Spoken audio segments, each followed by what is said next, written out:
ಮನೆಯಲ್ಲಿದ್ದ ದೇವರ ಹಳೆ ಫೋಟೋವನ್ನು ಸಿಕ್ಕಿದ ಕಟ್ಟೆಯಲ್ಲಿ ದೇವಸ್ಥಾನದಲ್ಲಿ ತಂದು ಹಾಕೋದನ್ನು ನಾವು ನೋಡ್ತಾ ಇರ್ತೇವೆ.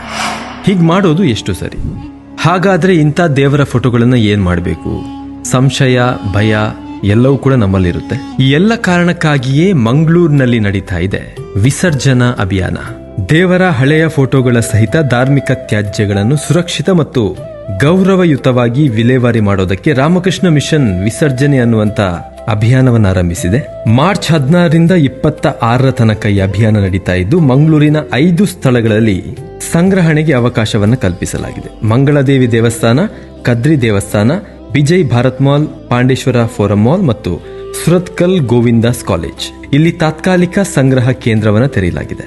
ಸಂಗ್ರಹಿಸಿದ ಎಲ್ಲಾ ವಸ್ತುಗಳನ್ನ ಕದ್ರಿ ದೇವಸ್ಥಾನಕ್ಕೆ ತಂದು ಉದ್ವಾಸನ ಪೂಜೆಯನ್ನ ಮಾಡಿ ಸರಿಯಾದಂತ ರೀತಿಯಲ್ಲಿ ವಿಲೇವಾರಿ ಮಾಡುವಂತ ಜವಾಬ್ದಾರಿಯನ್ನ ಮಂಗಳೂರಿನ ರಾಮಕೃಷ್ಣ ಮಿಷನ್ ಸ್ವಚ್ಛ ಮಂಗಳೂರು ಅಭಿಯಾನದ ಮೂಲಕ ವಹಿಸಿಕೊಂಡಿದೆ. ನಿಮ್ಮ ಮನೆಯಲ್ಲೂ ಕೂಡ ಇಂತಹ ಬೇರೆ ಬೇರೆ ರೀತಿಯ ಫೋಟೋಗಳು, ಧಾರ್ಮಿಕ ತ್ಯಾಜ್ಯಗಳು ಇರೋದೇ ಆದರೆ ಈ ಕೇಂದ್ರಗಳಲ್ಲಿ ತಂದುಕೊಡಿ.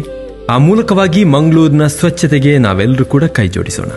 ಹೆಚ್ಚಿನ ಮಾಹಿತಿಗಾಗಿ ಈ ಸಂಖ್ಯೆಗೆ ಕರೆ ಮಾಡಿ.